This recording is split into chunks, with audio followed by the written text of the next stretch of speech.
মনসা পুজোর দিন সকালবেলা উপোস করেছিলাম, তাই সবাই মিলে চলে গেছিলাম গঙ্গা স্নান করতে। আমি, বাবু, বুনি আর মা 4 জন মিলে। গঙ্গায় জল অনেক বেশি ছিল, একদম কানায় কানায় জল ছিল পুরো।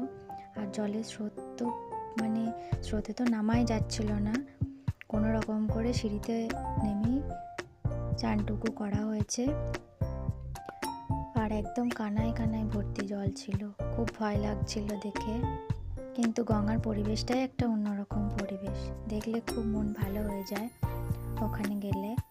তারপর সবাই মিলে গঙ্গা স্নান করে বাড়ি চলে এলাম। বাড়িতে লক্ষ্মী পুজো ছিল, মা জোগাড় করছিল, আমিও হাতে নাতে একটু জোগাড় করে দিয়েছিলাম। ভাদ্র মাসের সংক্রান্তির দিনেই লক্ষ্মী পুজো হয় আমাদের বাড়িতে, তোমাদের অনেকের বাড়িতেই হয়।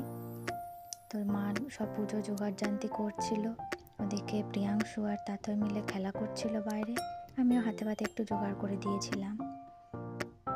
তো আমার উপোস ছিল, আর মা তখনও কিছু খায়নি। পুজো হবার পর মা খেয়েছে। মা এখন সব সাজাচ্ছে, তারপর ব্রাহ্মণ আসবে। আজ অনেক জায়গায়, আমাদের গ্রামে সব জায়গাতেই পুজো।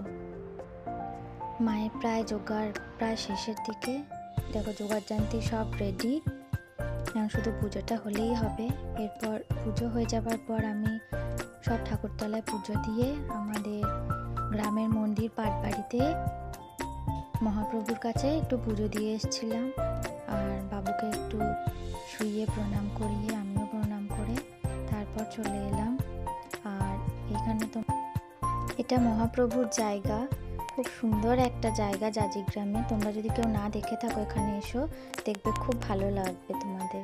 খুব সুন্দর নিরিবিলি শান্ত একটা পরিবেশ, খুব সুন্দর জায়গা।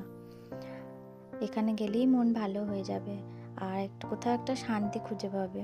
প্রিয়াংশু তো এখানে আসতে খুব ভালো লাগে। আর আমি বিয়ের আগে আমরা বান্ধবীগুলো মিলে সবাই এখানেই গল্প করতাম, ঘুরতাম, বেড়াতাম। খুব ভালো একটা জায়গা। তারপর প্রণাম করে চলে এলাম। আমার পুজো দেওয়া সব জায়গায় হয়ে গেছে, এখন বাড়ি যাচ্ছি। বাড়ি গিয়ে একটু রেস্ট করব।